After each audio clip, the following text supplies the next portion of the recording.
Bonjour à toutes et à tous et bienvenue au Cryptos Technical Briefing. Nous sommes le mardi 19 mars 2024, Bitcoin, consolidation du Bitcoin, quelle durée et quelle amplitude. Chers amis, bienvenue. Ce que fait Bitcoin n'a rien de surprenant. Nous connaissons ses statistiques de volatilité. Nous savions qu'il avait pris beaucoup d'avance, qu'il se présenta à l'ATH plus d'un mois avant le halving, ce qu'il n'a jamais fait dans son histoire. L'écart aux moyennes mobiles, le surachat, les phases de correction, de consolidation, cette fameuse vague 4 qui a commencé, font partie de la construction technique haussière. Voilà, je commence par fixer le cadre. Alors, dans cette vidéo, pas de blabla, voilà ce que nous allons faire.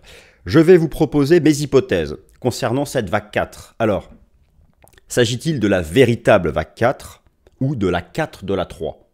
Moi, j'opte pour la seconde solution, la 4 de la 3. Quels sont les retracements usuels?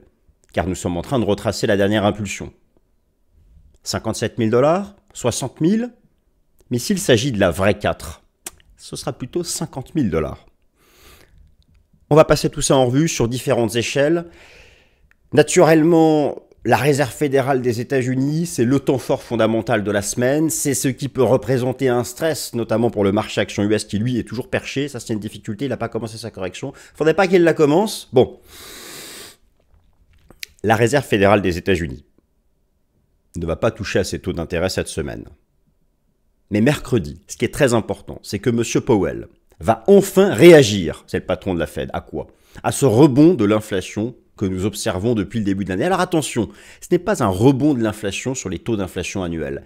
C'est un rebond de l'inflation en croissance mensuelle. Naturellement, si mois après mois, ça repart en taux de croissance mensuelle, ça finira par relancer à la hausse les taux de croissance annuels. Faut-il s'en inquiéter? Le taux de chômage américain qui a remonté à 3,9% de la population active, le spectre de la stagflation.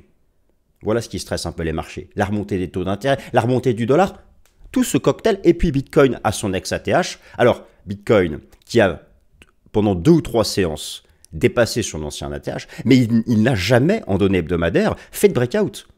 La dernière clôture technique hebdomadaire était sous l'ATH. Donc, il n'y a pas eu de piège technique sur les graphiques de moyen long terme sur Bitcoin. Et vous allez voir, on va reprendre tous les charts en mensuel et en hebdo. Il y a tellement la place pour faire une pause. Et en plus, il n'y a rien de surprenant, puisqu'on va reprendre l'historique passé de Bitcoin. Il a régulièrement fait ça. Moi, ça me fait penser à mars 2017. Les illustrations arrivent. Où à l'époque, Bitcoin arriva à son ex-ATH. Quelques séances, il avait dépassé, mais c'était une clôture technique journalière. C'est-à-dire pour breaker un ATH, il faut au moins une cassure weekly. Il a corrigé 3 semaines, un mois. Un bon retracement, vous allez voir. Et puis après, il a breaké. Alors, quelle sera cette amplitude de retracement? Il y a à la fois des considérations techniques qui nous donnent des ratios de retracement usuels. Donc, si c'est la 4 de la 3, on retrace la 3 de la 3. 23,6, 38,2, ça peut aller jusqu'à 50%. Si ça retrace plus de 50%, ce qui est déjà énorme, hein, si ça retrace 50%, ça nous ramène sur les 55 000 $. Au-delà, le scénario de la 4 de la 3 tombe à l'eau. Et alors, qu'est-ce qu'il y a le dessus? Ce sera la vraie 4. Et alors là, le problème, c'est que la grande 3, elle fait 25 000, 74 000. Alors là, si on applique les ratios de retracement à ça, ça peut aller bas. Voilà, chers amis, donc c'est ce que nous allons faire. Je commence par cette partie fondamentale. Je sais, ça peut être un peu lourd, mais il faut avoir conscience que la Fed, ce mercredi, même si elle ne va pas toucher à ses taux, elle va mettre à jour ses projections macroéconomiques. Elle va mettre à jour ses projections macroéconomiques. Ne vous embêtez pas, il y a une seule information à suivre. La seule qui attend le marché. Je vous la présente dans un instant. Et ensuite, je fais un topo complet sur cette consolidation du Bitcoin où je vous donne mes hypothèses sur la durée et l'amplitude. On parle de TH, je parle de Solana, je parle de BNB, je parle de ton USDT. C'est parti. Chers amis, avant de vous dévoiler mon analyse technique sur le cours du Bitcoin, opération flash 36 heures. Opération flash 36 heures sur notre service professionnel Cryptos Research à 1 € par jour pendant 1 an. Oui, à 1 € par jour pendant 1 an, le prix d'un café par jour, 360 €, l'intégralité de notre service professionnel pendant 12 mois, dans lequel vous retrouvez 1. Des formations, dans lequel vous retrouvez 2. des analyses on-chain, dans lequel vous retrouvez 3, les meilleurs airdrops du marché de manière régulière, dans lequel vous retrouvez 4, des analyses fondamentales, la sélection des meilleurs projets, des meilleurs cryptos, des meilleurs altcoins sur le plan fondamental, dans lequel vous retrouvez 5, et c'est le plus important, une partie analyse technique, dans laquelle je vous propose mon analyse technique Bitcoin chaque matin en vidéo, et sans oublier de l'interaction, mes amis, une quantité de chat. Retrouvez-moi en ce qui me concerne dans le chat analyse technique pour échanger ensemble. Suivez le lien dans la description. L'opération ne dure que 36 heures. Franchement, à 1 € par jour, il y a vraiment de la valeur ajoutée. Foncez et vous savez quoi? C'est satisfait ou remboursé pendant 15 jours. Alors, il n'y a aucun risque à essayer. On attaque le Cryptos Technical Briefing. Alors c'est parti mes amis, le temps fort fondamental de la semaine. La décision de politique monétaire de la Réserve fédérale des États-Unis ce mercredi 20 mars, avec, petit astérix, la mise à jour de ses projections macroéconomiques. La Réserve fédérale des États-Unis qui, voilà, vous avez sous les yeux ce qu'elle avait proposé en décembre dernier, la mise à jour de ses projections macroéconomiques. En décembre dernier, la Fed, je suis sur le site de la Fed, nous disait qu'elle envisageait pour... En fait, la seule ligne qui compte, c'est ça. Demain, mercredi, vous allez avoir ici, à 19 h, l'apparition de tous les éléments. Et ça va ressembler à ce tableau. La seule chose que va regarder le marché, c'est ça.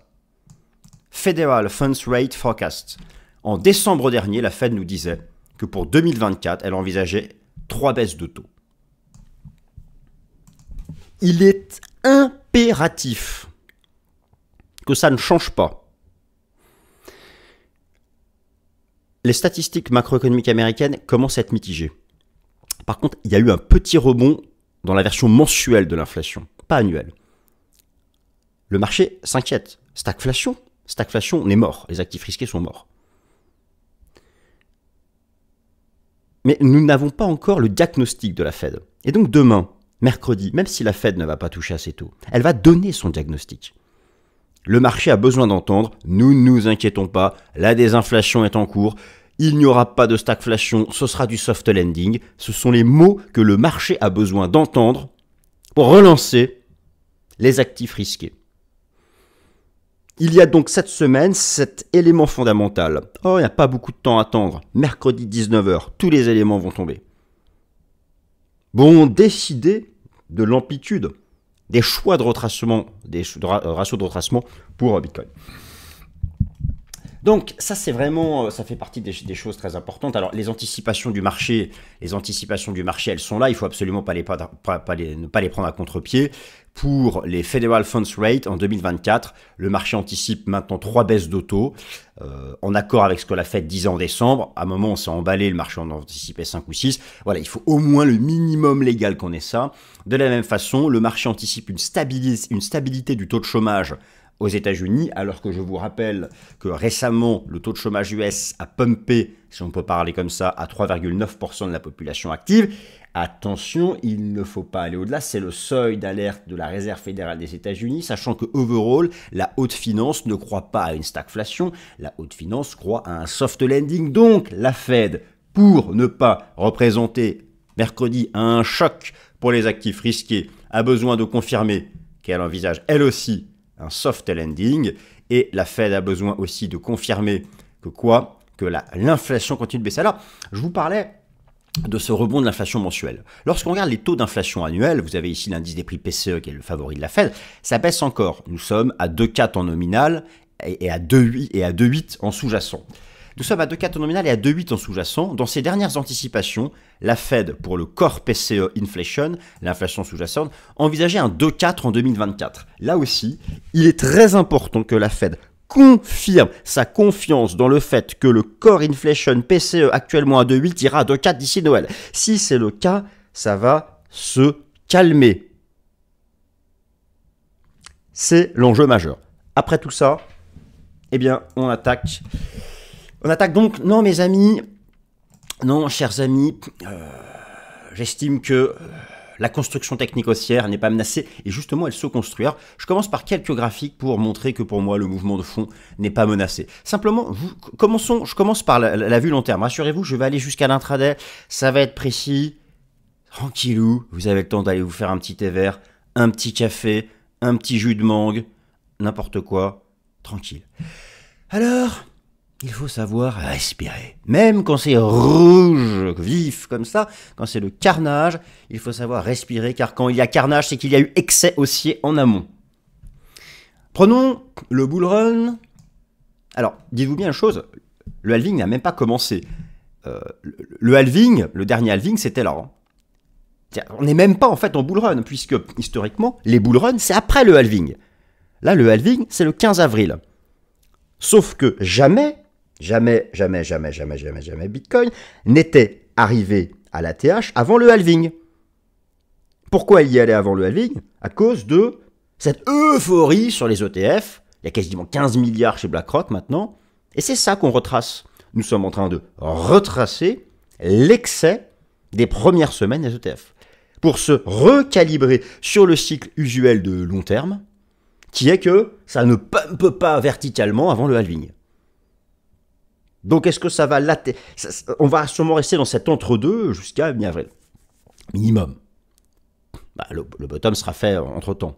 Maintenant, on va regarder quand. Alors, bon, je reviens ici. Donc, si vous prenez les bougies mensuelles, alors les bougies mensuelles, par exemple, de l'ancien bull run, vous aviez régulièrement ce type de bougie, avec des mèches hautes importantes.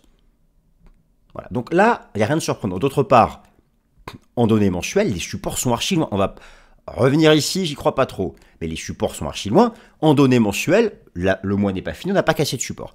Prenez le RSI mensuel. Moi, le RSI mensuel, c'est ce qui me permet de rester tout à fait confiant pour la fin d'année 2024. Encore une fois, la big picture en tête. Moi, je suis un investisseur de long terme. Je vous le rappelle, je vous l'ai déjà dit, je ne fais pas de trading crypto, je ne fais pas de day trading crypto. L'effet de levier, j'en ai pratiqué sur le forex, ça, il n'y a pas de souci. Jamais mon bac crypto, c'est des alts que je détiens sans levier, vue long terme, big picture, objectif 6 à 12 mois. Alors comment moi j'interprète, comment j'utilise ces phases de correction, à quoi ça peut servir? Dans le cadre d'un portefeuille, ça peut servir à faire du DCA par exemple, pour avoir un bon prix moyen. Ça peut servir à rien, si on a son bac qui est tout prêt et qu'on a une vue long terme, ben on s'en fout de l'action des prix intraday. Alors, ce type de carnage actuel, ça dérange qui? Ça dérange les day traders, ça dérange les swing traders à effet de levier. Voilà, bon, sauf s'ils sont short, mais on sait qu'il y a globalement plutôt une majorité de long que de short. Bon, les shorts, ceux qui ont des positions short, là, ils sont contents. Bon, revenons quand même à nos moutons. Donc, moi, le RSI mensuel, il ne me stresse pas. Vous avez ici toutes les phases bullish de Bitcoin depuis 2011. Systématiquement, les fins de bull market, c'était après le halving. Je rappelle qu'il n'a pas commencé. Et on avait une belle divergence du RSI. Vous voyez, on en est loin, non? Voilà, tranquillou. Ça, c'est une première chose. Alors maintenant, qu'est-ce qui se passe? En fait, on fait un retour à la moyenne. Vous avez ici le Bitcoin ATH Drawdown, le pourcentage d'écart à l'ex-ATH. Systématiquement, quand Bitcoin, après avoir été... les points bas se sont faits régulièrement entre moins 90 et moins 80% de baisse depuis l'ex-ATH. C'était donc en novembre-décembre 2022, où il y avait au passage... la belle divergence haussière. Oui, on peut faire du RSI sur cette courbe. Systématiquement, lorsqu'on se présente à l'ex-ATH, il y a une correction. Donc en fait, on est entré dans ce bordel. On est entré dans ce schmilblick. Donc là, on répète encore une fois le schéma passé. Maintenant, qu'est-ce qui se passe? Prenez ici la vue hebdomadaire. Est-ce que vous êtes voilà. Est-ce qu'il y a un truc qui vous choque? Regardez ici, je suis en log. Vous voyez, voilà, on vient de faire ça. Imaginez, on ferait même un truc comme ça. Ça ne menace pas la construction haussière. Sur les graphiques de long terme, ce qui se passe actuellement, c'est quasiment invisible. Enfin, en tout cas, sur une échelle logarithmique. Il faut avoir conscience de ça. Il y a du potentiel. Regardez, par exemple, les moyennes mobiles. Vous avez ici le Disparity Index. À la moyenne mobile, à 30 semaines. Donc, ça représente l'écart en pourcentage entre le prix et la MM30. On avait cassé ce niveau, qui était à 42% au-dessus de la MM30. C'est donc un signal bullish pour le long terme. Mais là, qu'est-ce qu'on fait? On fait un pullback. Là, actuellement, on se situe encore à 56% au-dessus de la MM30. La MM30, elle est là, elle est orange. Donc, on pourrait même revenir à 42-43% au-dessus de la MM30. Là, on est à 56. Alors, il y a à la fois, n'oubliez pas qu'elle remonte aussi. Donc, ça va descendre. Ça remonte et ça va se rejoindre. Bon, on n'ira pas au contact, justement, puisque moi, je vois un support 40-42% au-dessus. Vous prenez, revenons un peu dans le passé. Donc, voilà, moi je pense qu'on est on est assez proche de ce qui s'est passé ici. Ici, vous aviez, c'était le bull run de 2016-2018. Alors, rien à voir, hein, il n'y avait pas d'ETF. Mais alors, regardez ici, on s'était présenté à l'AXATH, c'était les 1000-1100 $. On s'y est présenté ici, et le marché nous a proposé 1, 2, 3 semaines de conso. Le temps de laisser les moyennes mobiles remonter. Si vous prenez le test de l'AXATH au moment des taux zéro, le marché a fait autre chose, il a fait un range d'1, 2, 3 semaines. Donc, bon, ça fait pas beaucoup d'occurrences. Là, on a eu 3 semaines de correction, là, 3 semaines de range. J'ai plutôt le sentiment qu'on va plutôt dans ce schéma ici de mars 2017, où on verrait bien, donc, oui, quelques bougies de correction avant de relancer. Donc, déjà, on corrige un écart à la moyenne devenu trop fort. Ça, c'est une première chose. Alors maintenant, quelle vague 4 a commencé? Il y a 2 hypothèses. Et quels sont les ratios? Alors, cette fameuse vague 4. Bon, première hypothèse, nous sommes entrés dans la 4 de la grande 3. Voilà à quoi ressemblait la 2 de la grande 3. Elle a duré 1, 2, 3, 4, 5, 6, 7 semaines. Là, si nous avons commencé la 4 de la grande 3, nous sommes que dans la 2e semaine. Donc, si on reporte la durée, ça nous envoie au halving. Ok. Maintenant, si la 4 de la 3 a commencé, qu'est-ce que ça fait une 4 de 3? Ça retrace la 3 de 3. Elle est là. J'ai mis les ratios de retracement. Je suis sur une échelle logarithmique. Et usuellement, ça retrace entre 23,6 et 38,2. Et au grand maximum 50. C'est-à-dire que, sur une échelle logarithmique, si la 4 de la 3 a vraiment commencé, le bottom se ferait entre 63 000 et 57 000 $. Très bien. Maintenant, si j'applique une échelle arithmétique, le bottom se ferait entre 65 et 60 000 $, avec un excès max à 56. Il y a une petite différence, mais voilà. Donc, ça, c'est la première hypothèse, qui serait la plus haussière. Maintenant, l'autre hypothèse qui serait moins haussière, qui serait même nettement moins haussière, en tout cas, qui indiquerait un potentiel de fort retracement, c'est que nous aurions terminé la 3, qui a presque atteint 1,618 d'extension de la 1, je suis en log. Et donc, si on a terminé la 3, la 4 retrace la 3. La 3, elle a commencé là. Ouh là là, la 3, elle a commencé là. Donc, si là, j'applique les ratios de retracement à la 3, ça donne un truc compris entre 48 000 et 57. 48 000 $, c'était le prix d'introduction des ETF. Voilà donc les 2 hypothèses pour ça. Alors, bon, moi je pense qu'on est assez proche quand même du cas de figure de mars 2017, voilà, hein, où on avait eu de la vol. En fait, voilà, c'est un cas de figure ici qui je pense, est plus probable de se réaliser que ici l'époque des taux zéro. D'ailleurs, à l'époque, ici, la différence, c'est que le halving avait déjà eu lieu. Le halving avait eu lieu là. Donc là, voilà, le halving, c'est dans un mois. Donc la chose, c'est que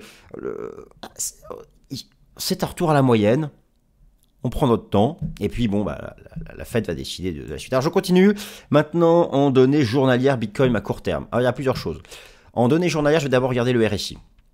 Ça se dégonfle. Il y a eu une divergence baissière. Alors, y a-t-il eu un bull trap? Oui, en données journalières, puisque vous avez ici l'XATH. Il y a eu une cassure technique haussière le 11 mars. On a tenu 1, 2, 3 séances et on l'a réintégré. Par contre, en hebdo, regardez à gauche, en hebdo, on n'a jamais réalisé une cassure technique haussière en cours de clôture. L'XATH est ici. Et regardez, la clôture s'est faite pile dessus. Ça, c'est une mèche. Il n'y a eu aucun cours de clôture hebdomadaire. Au-dessus de l'XATH. Maintenant, je prends l'Ishimoku en hebdo. Ah, les supports, ils sont quand même loin. Donc en fait, c'est partout pareil, ce sont des retours à la moyenne. Nous corrigeons un excès d'écartement au premier support dynamique. Ça, c'est en hebdo. Maintenant, en données journalières, on a un truc classique qui se fait en Ishimoku qui consiste en un range Tenkan Kijun. Donc on va voir. Il y a 2 hypothèses. On Tenkan Kijun, on range, on ressort par le haut. On pète la Kijun, on ira violemment chercher le nuage. Bon. Ça, c'est à suivre. Ça, ce sera l'immédiat. Et c'est Paul Wake à la main. Maintenant, d'un point de vue technique, si j'oublie la Fed, si j'arrête de me cacher derrière la Fed et compagnie, moi, je pense qu'il faut laisser le RSI se dégonfler. On est parti d'une divergence en zone de surachat. Au minimum, c'est revenir à 50, on y est. Maintenant, bon, si on dégonfle vraiment, on ira rechercher sous les 30 avant de relancer. Donc ça, c'est l'incertitude. En données journalières, en données intraday, on a donc plutôt, ça va dans le sens de la 4 de la 3. Ici, vous aviez eu le démarrage de la sous-vague 2 de la 3. Donc la 2 de la 3, la 2 de la, oui, mon truc, voilà. La 2 de la 3, c'était ça. Donc la 2 de la 3, c'était ça. Donc c'était ça en H4. On était passé sous le nuage. Là, on a la 3 de la 3. Et là, bon, alors, on passe sous le nuage, pas la lagging span encore, mais le prix whip. En tout cas, c'est la 4 de la 3. Et voilà, maintenant, tout l'enjeu, c'est ça. C'est quoi? Ça va être quoi? Bref, d'amplitude à cette 4 de la 3. Donc, voilà pour le Schmilblick. Maintenant, quelques mots. Et j'arrête de dire, dis donc ça fait trop de... En plus, comme au montage, ça va rester, mes amis, ne m'en voulez pas. Alors, ETH, je pense que c'est pareil. Je décharge un peu les charts. Because there is too much drawings.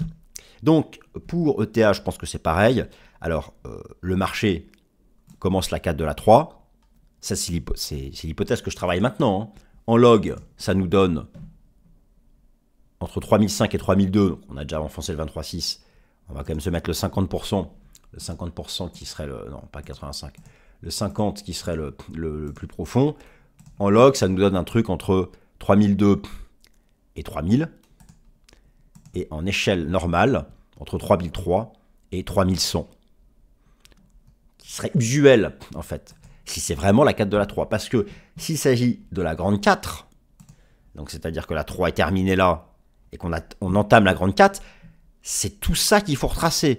Et donc là, à ce moment-là, on applique, comme sur Bitcoin, les ratios à tout ça. Et oui, là, c'est plutôt du 2500, 2800, ce qui fait effectivement un peu plus profond. Alors, sur le BNB USD, le marché entame aussi un retracement de cette dernière impulsion. Alors, pour BNB, c'est globalement moins violent dans le sens où, de toute façon, le jeton profite de l'activité générale, des capitaux qui arrivent de la vol, des ordres de trading qui sont passés. Mais là aussi, je vous parlais d'écart à la moyenne. Regardez l'écart à la MM30 et MM50. Voilà. Bon. Donc, on ne va pas revenir là. Ici, vous aviez un trading range. J'ai mis une extension de Fibo. On a fait la target du 1 pour 1. On retrace. Bon. Le 38.2 me donne 473. Il y a un support chartiste à 460. Ça, c'est une zone à surveiller. Et en daily, on a pareil. On a le range Tenkan Kijun qui est en formation. Donc, à suivre. Alors, Solana. Bon, Solana, ça a été vraiment une des altes. C'était une des plus en avance, qui a déjà sa alt season, d'une certaine façon, parce que clairement, la saison des altes n'a pas commencé. Elle commencera après le halving. Mais tout a commencé par une div en weekly. Donc là, je note, il y a la div. Alors, div potentielle, il faudrait casser 70, mais voilà, en hebdo, attention. Oui, Solana fera partie des jetons qui, sur le bull run, vont dépasser leur XATH. C'est-à-dire qu'il n'y a pas tous les jetons qui dépasseront leur XATH. Solana en fera partie. Alors, est-ce qu'on a fini la 3? Est-ce qu'on attaque déjà la vraie 4? Je n'en sais rien. Mais ce qui est certain, c'est qu'on a fait une target importante d'une 3 qui est 2 fois l'extension de la 1. Donc, effectivement, ça pourrait être un scénario possible. Là aussi, le marché attend ses moyennes mobiles. MM30, ici MM50, avant de relancer. Le marché attend les principales composantes de l'Ishimoku. Notez que vous avez la Kijun qui est là, 115. Donc, voilà, une vague 4, quelque chose de retracement dans la même logique que les autres, pour ensuite repartir plus tard. Et je pense que Solana fera partie des jetons, à mon humble avis, qui feront un ex ATH. Et enfin, un mot sur Tonton, l'ami Tonton, qui est franchement pas dégueu hein, sur le plan technique.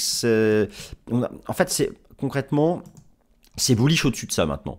Donc la zone d'entrée parfaite, c'est entre 2,90 et 3,30. Voilà, donc je pense que voilà, une latéralisation comme ça, vous voyez, une phase un peu comme ici, hein, une phase plate. Là, vous avez la zone d'accumulation et pour derrière que ça reparte. Donc celle-là, voilà, à surveiller. Alors là, en daily, on travaille la Tenkan, on a travaillé la Kijun. Vous voyez, il faut laisser le temps, il faut une phase latérale quand on va échapper le nuage. Donc je vois bien quelque chose de rangy là-dedans, avec une zone d'accumulation entre 2,90 et 3,20 pour relancer plus tard quand la phase de correction du BTC sera terminée. Voilà, chers amis, ainsi s'achève le Cryptos Technical Briefing et nous en saurons plus cette semaine avec la Fed. Quant à cette vague 4, quel chiffre 4, incroyable. Allez, salut, j'espère que ça vous a plu. À la semaine prochaine, salut.